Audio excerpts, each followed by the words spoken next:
Քաղաքականությունը ոչ միայն գաղափարների, այլ նաև մարդկանց մասին է։ Սրանք ավելի քան 1 տասնամյակ Գերմանիան ղեկավարած Անգելա Մերկելի խոսքերն են։ Սա նաև հենց այն գաղափարն է, որը մեր նոր հաղորդաշարի հիմքում է։ Քաղաքական դիմագիծ, այսպես է կոչվում մեր նոր նախագիծը, որի շրջանակներում ձեզ ներկայացնելու ենք մարդկանց, որոնք կանգնած են կարևոր որոշումների եւ առաջարկների հետևում, եւ որոնց հիմա վերստին բացահայտելու եւ ավելի լավ ճանաչելու անհրաժեշտությունը կարծում ենք կա, առավել քան երբևէ, հատկապես երբ առջևում խորհրդարանական կարևորագույն ընտրություններն են։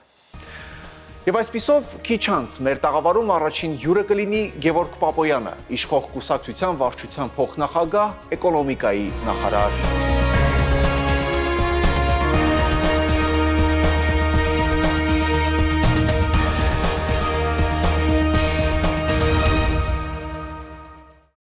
Պարոն Պապոյան, բարի գալուստ քաղաքական դիմագիծ հաղորդաշար, առաջարկում եմ գնանք ամենասկիզբ, մանկության տարիներ։ Երբևէ պատկերացրել եք ձեզ քաղաքական գործչի կամ նախարարի դերում։ Քաղաքական գործչի այո, կոնկրետ նախարարի երևի ոչ, բայց ես դպրոցական տարիներին ավելի շատ հետաքրքրված էի հումանիտար առարկաներով, քաղաքականությունը տանը միշտ եղել է եւ ինչ որ մի շրջան ես պատկերացնում էի, որ ոչ թե տնտեսագիտություն եմ սովորելու, այլ քաղաքագիտություն կամ միջազգային հարաբերություններ կամ իրավագիտություն եւ այդ շրջանում թերևս պատկերացնում էի կամ երազում էի, մտածում էի դեսպան լինելու մասին։ Այո, եւ քաղաքականությունը միշտ մեր տանը եղել է եւ քաղաքական թերթերը միշտ եղել են տան օրակարգային, այսպես ասած, մասը եւ չկա երևի թե մի քաղաքական իրադարձություն, որի մասին հիմա հարցնեք, ես չկարողանամ պատասխանել, որովհետև այդ ամեն ինչի մասին ես կարդացել եմ։ Իսկ քաղաքականությունը եղել է ձեր ընտանիքում միայն հետաքրքրության մակարդակով, թե նաև Պապոյանների գուցե Գերդաստանում քաղաքական գործիչներ են եղել, քաղաքականությամբ զբաղվող անձինք են եղել։ Պապոյանների Գերդաստանում քաղաքականությամբ զբաղվող, այսպես ասած, ըստ էության քաղաքականությամբ զբաղվող մարդը ես եմ։ Հայրս մշտապես ակտիվ եղել է քաղաքական process-ների մեջ որպես ակտիվ քաղաքացի 88-ից սկսած, նույնիսկ մայրս հիշում է, որ կան նկարներ մենք տանը ունենք, ես, եղբայրս նորածին, ես շատ փոքր, մայրս եւ հայրս, եւ այդ նկարվել ենք ցույցերից մեկից անմիջապես հետո։ Այսինքն այդ process-ներին ինքը մշտապես ներգրաված է եղել, հետագայում էլ շատ ակտիվ որպես ակտիվ քաղաքացի մշտապես իր դիրքորոշումը հայտնել է տարբեր իշխանությունների ժամանակ եւ մի քիչ ավելի մեծ ընտանիք եթե վերցնենք, արդեն քեռիս շատ ավելի ակտիվ քաղաքականության մեջ էր 90-ական թվականներին Գերագույն խորհրդի падգամավոր, այնուհետև ազգային ժողովի падգամավոր եւ ըստ էության այդ ամենը չէր կարող շրջանցել ինձ որպես մարդ, որպես երեխա եւ բնականաբար իմ ձևավորման վրա ունեցել է շատ ուրույն եւ մեծ դերակատարում։ Իսկ ով է եղել ձեր քեռին։ Այդին Մորիկյանը։ Այսինքն որպես քաղաքական գործչի օրինակ ում ցանկացել եք գուցե նմանվել ձեր քեռին է, թե կա այլ կերպար, որին ավելի շատ եք ցանկացել նմանվել եւ որից ավելի շատ եք վերցրել օրինակ։ Ես ուզում եմ նմանվել ինձ եւ ես եթե անկեղծ երբեք չեմ փորձել որևէ այլ անձի նմանվել, ես ուզում եմ նմանվել ինձ, իմ գաղափարներով, իմ արժեքներով եւ իհարկե այդ ամենը նաեւ ունի իր բարդություններն ու դժվարությունները, որովհետեւ դու քեզ գտնելու ճանապարհին կարող ես նաեւ սխալներ թույլ տալ, կարող ես նաեւ ինչ որ բան այնպես չանել, որը հետո կարող ես օրինակ ասել, բայց այս մեկ բանը այսպես կարող էինք անել, այնպես կարող էինք անել, բայց այնուամենայնիվ վերջնարդյունքում ըստ էության ձևավորվում ես դու եւ այդ դուն շատ ավելի լավն է իմ կարծիքով, քան կլիներ, եթե քեզ ուղեկցեին ինչ որ խորհրդականներ, ինչ որ PR-ի մասնագետներ, ինչ որ քաղաքական տեխնոլոգներ եւ այլն։ որովհետև դա կարծում չէր լինի այնքան էլ անկեղծ չէր լինի եւ այնքան էլ անկեղծ չէր լինի մարդու քաղաքացիների Հայաստանի Հանրապետության ժողովրդի նկատմամբ։ Այ պարոն Պապայան, երբ որոշում կայացրեցիք հայտնվել մեծ քաղաքականության մեջ կամ թեկուզ ինչպես ասեք մանկության տարիներին ամեն դեպքում մտքեր կային, ընտանիքի անդամները չէին ընդդիմանում, ասում այդ տղա ջան, քեզ պետք է քաղաքականությունը, հատկապես երբ որ ասում եք հայրը ակտիվորեն մասնակցում էր քաղաքական գործընթացներին։ Եթե անկեղծ լինեմ, երևի թե այո, նու ծնողները այո, բայց տանը կինս ինձ միշտ աջակցել է իմ բոլոր նախաձեռնություններին եւ այդ առումով ունեցել ենք շատ կարճ քննարկում, որ կա այսպիսի առաջարկ ընկերների կողմից, կա այսպիսի հնարավորություն, որովհետեւ ես 18-ից հետո ըստ էության որևէ նպատակ չունեի քաղաքականությամբ զբաղվեի, աշխատում էի մասնավոր համակարգում եւ համալսարանում դասախոս եւ ըստ էության այդ փոփոխությունները շատ ոգևորել էին ինձ եւ պարզապես հայտնվեցի մի շրջապատում, որ ուզում էի պարզապես օգնել, որ իրենք հաջողության հասնեն եւ իրենց կողմից եղավ առաջարկ, որ իսկ կարող դու ուզենաս առաջադրվես որպես падգամավորի տեխնացու, ես շատ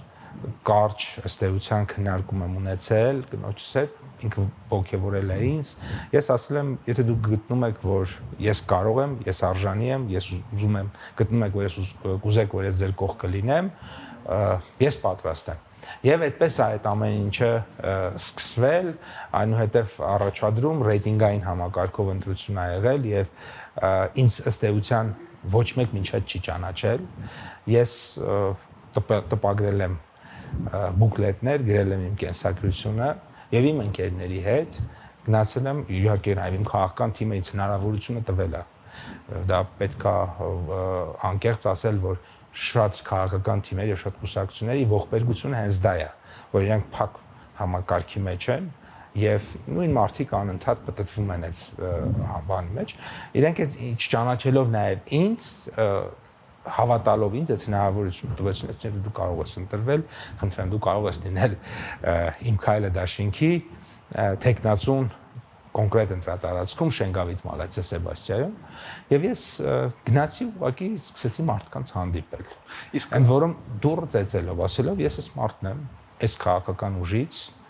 եւ եթե կարծում եք որ արժանի եմ որ դառնամ ձեր падգամավորը խնդրում եմ ձեր քվեն եւ հավաքեցի այնքան քվե որ ռեյտինգային ընտրակարգով կարողացա դառնալ падգամավոր եւ դրանից հետո իմ մոտ առաջացավ հաջորդ հարցը։ Ես պետք է արդարացնեմ երկու սուբյեկտի վստահությունը։ Առաջինը դա Հայաստանի Հանրապետության քաղաքացիներն էին։ Շենգավիթի եւ Մալացիա Սեբաստիայի այն ընտրողները, ովքեր վստահել էին ինձ եւ ինձ էին քվեարկել, իմ քայլը դաշինքին քվեարկելով նաեւ ինձ էին քվեարկել, որովհետեւ իրենք ունեին կարծեմ 15-16 անձի մեջ ընտրություն, ընդ որում այդ անձանց մի մասը շատ հայտնի քաղաքական գործիչներ են եւ այդ պահին եւ հիմա էլ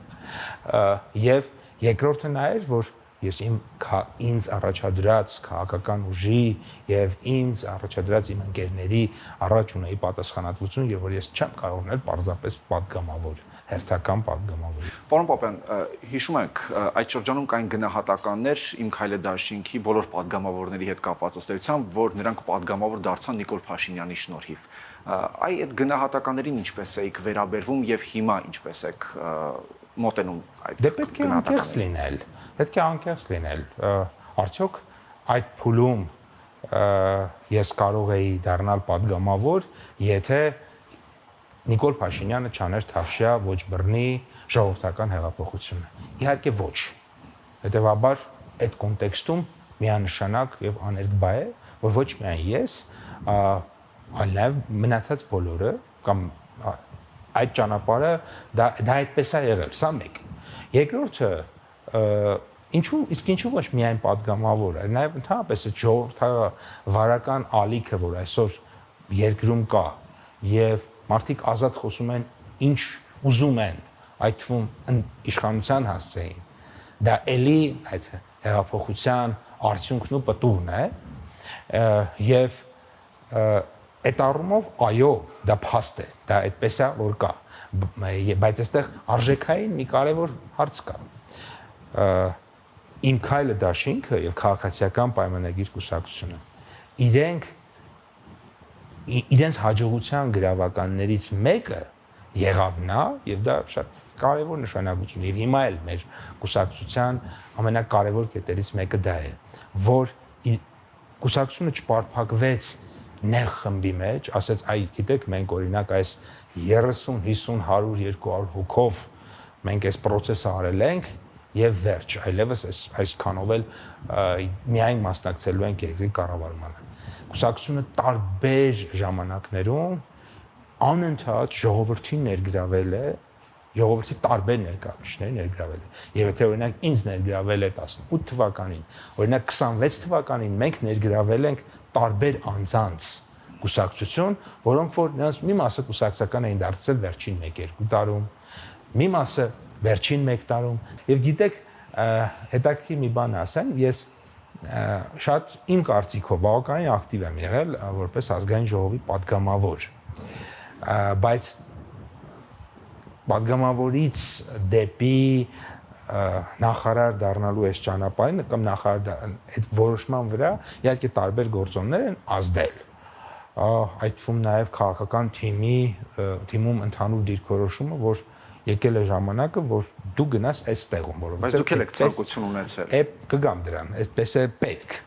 Առանց իմ ցանկության ոչ մի բան տեղի չէր ունենա, այսինքն անպայման իմ համաձայնությունը պետք է, բայց իմ համաձայնության պատճառն է, որ ես ուզում եի անպայման, այն չէ, որ ես ուզում եի անպայման նախարար դառնայի, դա իմ բոլոր ընկերները գիտեն, որ ես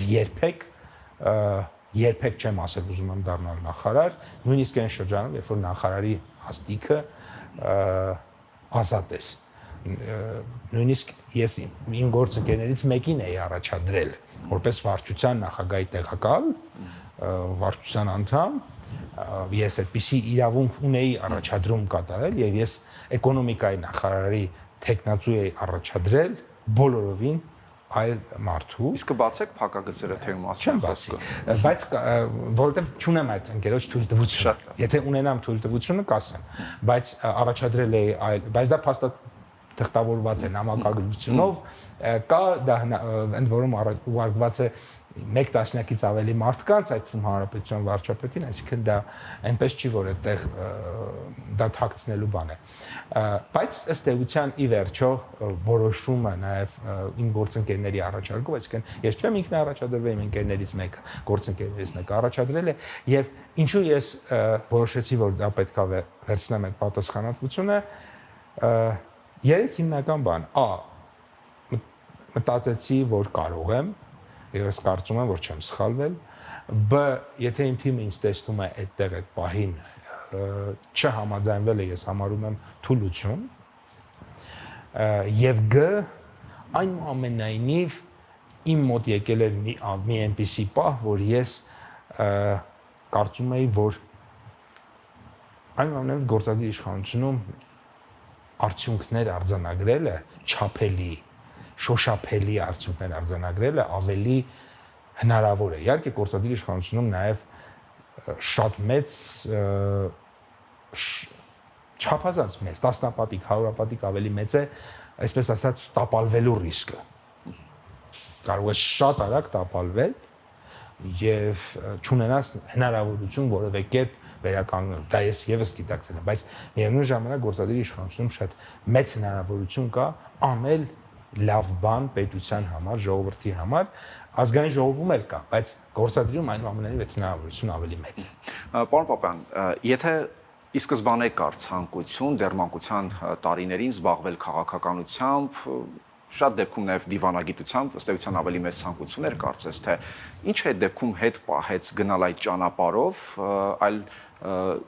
այսպես չեղել այդ ուղին, այդ ցանկությունը եւ ընտրել տնտեսագիտությունը։ Տարբեր պատճառներ կարող են այդտեղ լինել, ես վստահ չեմ ասի, որ պատճառները մեկն են եղել, բայց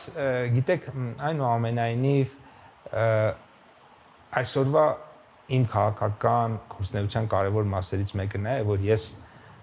գյուղը շատ լավ եմ ճանաչում եւ գյուղական կյանքը, մարզային կյանքը շատ լավ եմ ճանաչում եւ որպես էկոնոմիկայի նախարար արմատից գիտեմ մարզային բիզնեսի խնդրեմը, մարզում ապրող մարդու խնդրեմը, գյուղացու խնդրեմը, ֆերմերի խնդրեմը, գյուղում ապրող մարդու խնդրեմը։ Իհարկե վերջին 2 տասնամյակը գրեթե արդեն փաստացի Երևանում եմ ապրում, 1.5 տասնամյակը 100%-անոց, բայց փաստացի արդեն երևի 2000-ականների կեսերից յանքիս մեծ մասը Երևանում է ապրում, ոչ թե անցկացնում ոչ թե գյուղում, նաև Երևանը ու երևանցուն շատ լավ գիտեմ ու ճանաչում եմ իր խնդիրներով, գոնե հիմա ես ինչի եմ մենք շատ կենտրոնացած մարզերի ու գյուղերի խնդիրների վրա, որովհետև ես գիտեմ այդ խնդիրները, որովհետև միգուցե եթե ես օրինակ այլ միջավայրում ծնված լինեի, եթե իմ հնարավորությունները ավելի մեծ լինեին եւ այլ մասնագիտություն ես ունենայի։ Դրա համար մենք հիմա ցկտում ենք, որ մեր բոլոր երեխաները, որոնք որ ապրում են գյուղում, ունենան այնպիսի կրթություն, որը կստանա նաեւ Երևանի կենտրոնի երեխան։ Այնպիսի փողոցներում իրենք քայլեն, որ ինչպիսին Երևանի կենտրոն, այսինքն մենք ոչ թե նա պետք է մոտեցնենք, այսինքն այն ինչ որ չկա գյուղում, պետք է կարողանանք այդ նույնը ստեղծենք ինչ որ կա քաղաքում։ Դա ընդ որում դա ամեն ինչին է վերաբերվում։ Մենակ դպրոց չի։ Դպրոց, մանկապարտեզ, այգի, ցեխոտ ճանապարհ չպետքա լինի գյուղում, այսինքն գյուղում ապրելը դա չպետքա լինի դժվար ճակատագիր։ Գյուղում ապրելը պետքա լինի այն մի տեղ, որտեղ դու գիտակցված ուզում ես ապրես այդ միջավայրում, որովհետև օրինակ միջավայր, օրինակ մարդկա սիրում է քաղաքային ակտիվ միջավայր, ինքը այդտեղ է ապրում։ Եթե դու ուզում ես ապրես գյուղական միջավայրում, դու պետք է իմանաս, որ կրթության, դպրոց, մանկապարտեզ, ուրեմն երիտասարդական միջավայր եւ այդ ամեն ինչը կա։ Եվ այդ դրա սահմանափակ լինելը այնուամենայնիվ իմ վրա որոշակի ազդեցություն ունեցել է եւ ես ինչ որ մի կետում, երբ որ ես ինքս կարողացել եմ հաղթահարել այդ Դուք եք բախվել այդ խնդիրներին, գյուղում եք ծնվել մեծացել։ Այո, երբ որ ես հաղթահարել եմ իմ համար, իմ ընտանիքի հետ, իմ ընտանիքի օգնությամբ, երբ որ ես հաղթահարել եմ իմ համար այդ բոլոր դժվարությունները, հիմա ես ուզում եմ հաղթահարեմ այդ բոլոր դժվարությունները բոլոր մարզաբնակ եւ բոլոր հայաստանցի երեխաների համար, բոլոր այդ թվում Երևանաբնակ երեխաների համար, որովհետեւ ես շատ լավ գիտեմ, թե ինչ բան է օրինակ մանկապարտեզ չունենալը, որովհետեւ ես գնում էի մանկապարտեզ ու մի օր 90-ականների սկզբին, երբ որ գնում էի մանկապարտեզ, ասցին էլ մանկապարտեզ չկա, մանկապարտեզը փակվել է։ Դուք այսօր նաեւ քաղաքական ուժի վարչության փոխնախագահն եք։ Այն ինչպես ստացվեց շարքային կուսակցականից հասնել մինչև ղեկավար մարմին եւ դառնալ վարչության փոխնախագահ։ Հնաբնակների խիստ հայացքներին չեք հանդիպում ու չեք հանդիպում մինչ օրս։ Դա գիտեք կուսակցության վարչության նախագահը եւ առաջնորդը կուսակցության վարչապետ Նիկոլ Փաշինյանը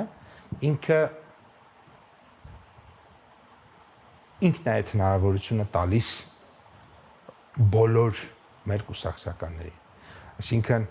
ես օրինակ շատ խորը ակնասանք ունեմ այն բոլոր մարդկանց նկատմամբ, որոնք որ կուսակցության հիմնադիրներն են եւ մինչեւ 18 թվականն են կուսակցության անդամ եղել եւ երբեմն այսպես փորձում եմ նույնիսկ որոշ դեպքերում իրենց առավելություն տալ։ Բայց ես գիտեմ, որ ինքը դες լավ չի նայում, բոլորը հավասար պետք է լինեն։ Բոլորը հավասար։ Եվ այսօր կուսակցություն մտած մի երիտասարդ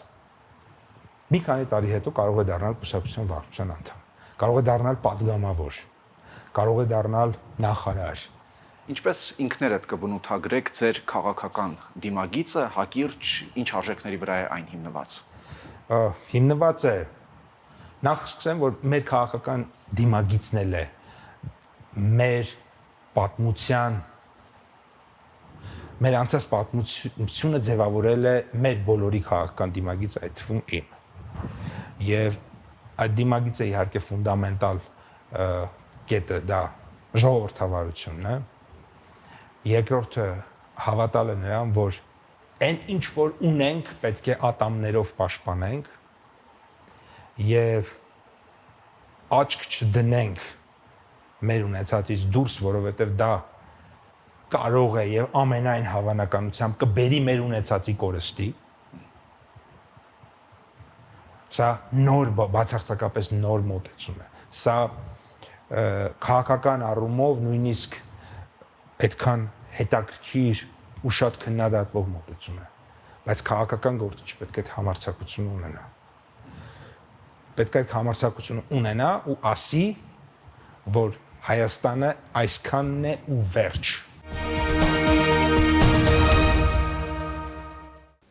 Պարոն Պոպյան, արդեն 2 տարի է, շուրջ 2 տարի է, սա ավելի քան 2 տարի է, սա ձեր աշխատասենյակն է։ Ինչ է փոխվել ձեր կյանքում այստեղ հայտնվելուց հետո։ Ոչ մի բան,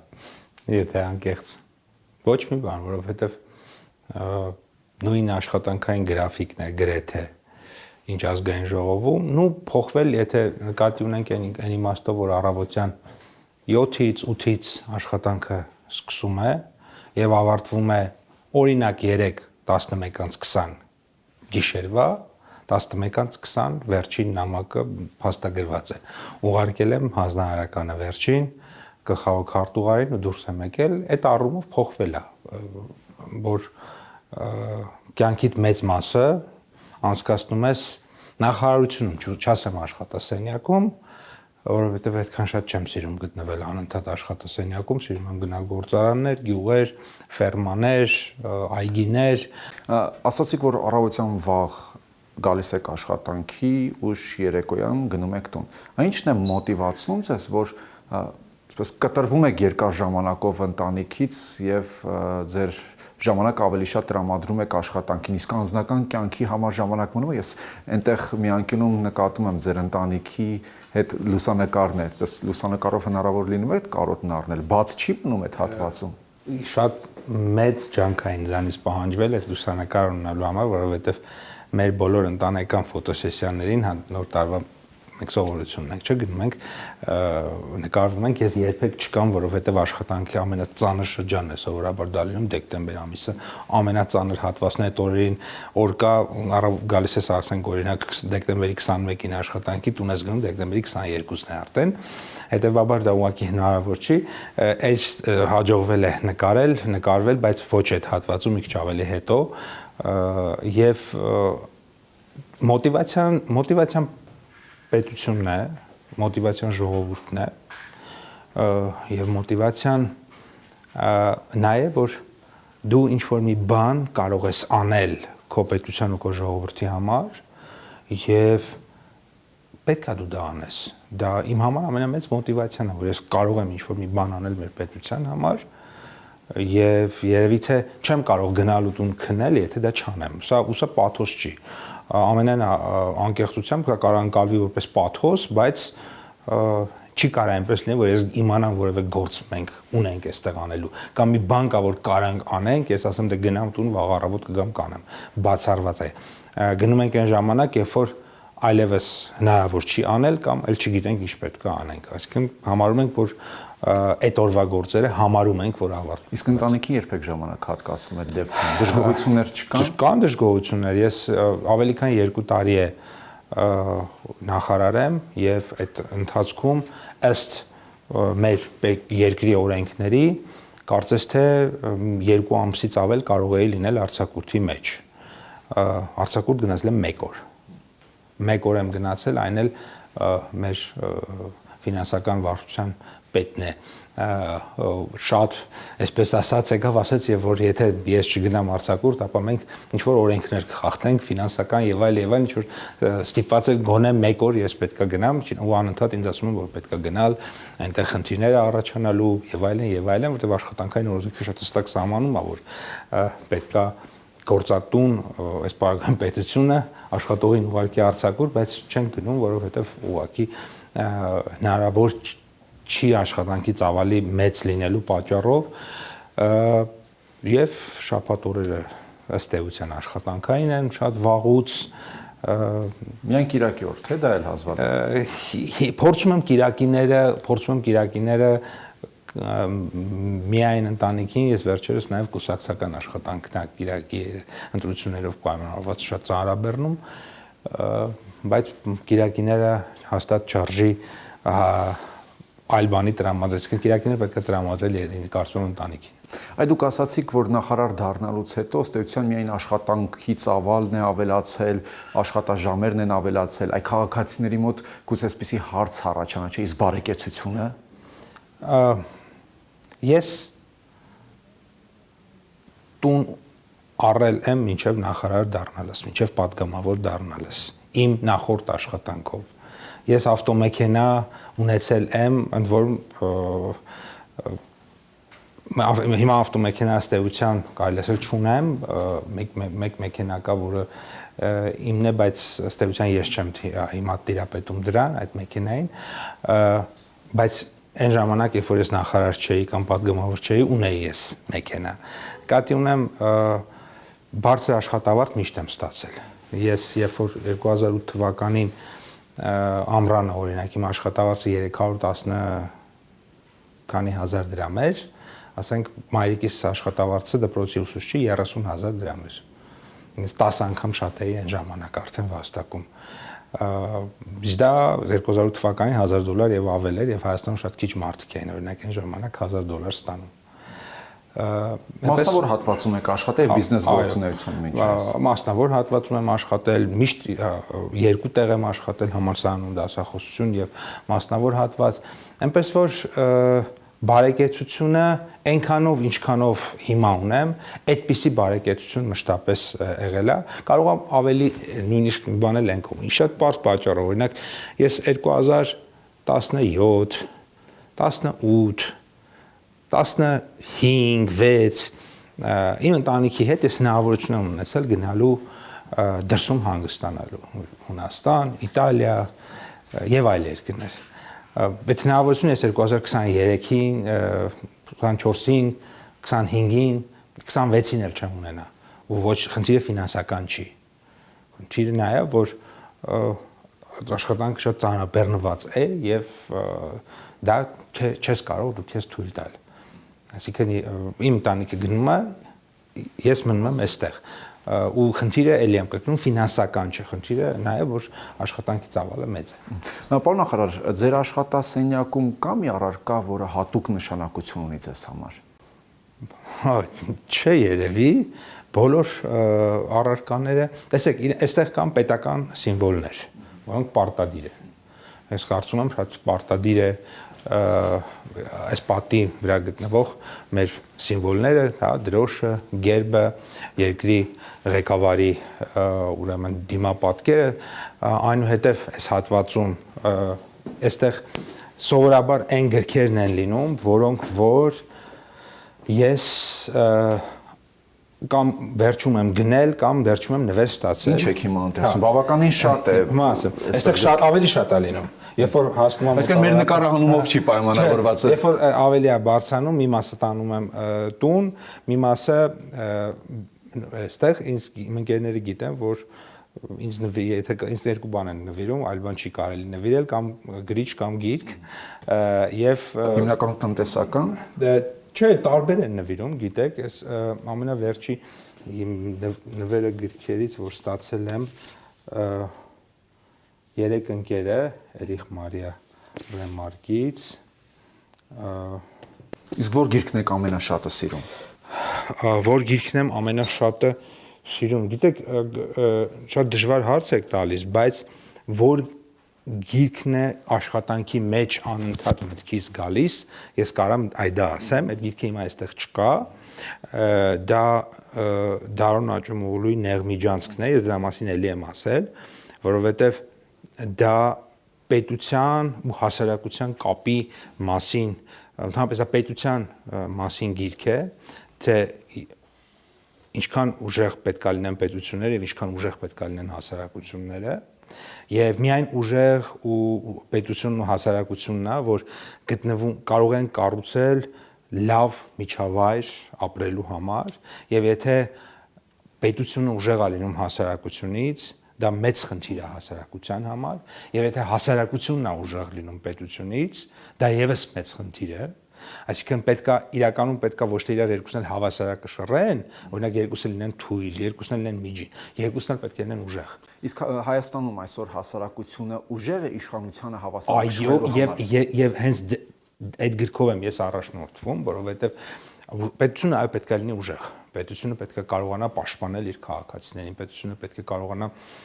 իր շահերը առաջ տանել երկրի ներսում, երկրից դուրս, բայց միևնույն ժամանակ պետք է հասարակություն ուժեղ լինի, մարդիկ պետք է ուժեղ լինեն։ Եվ այդ ուժեղության ամենակարևոր բանը դա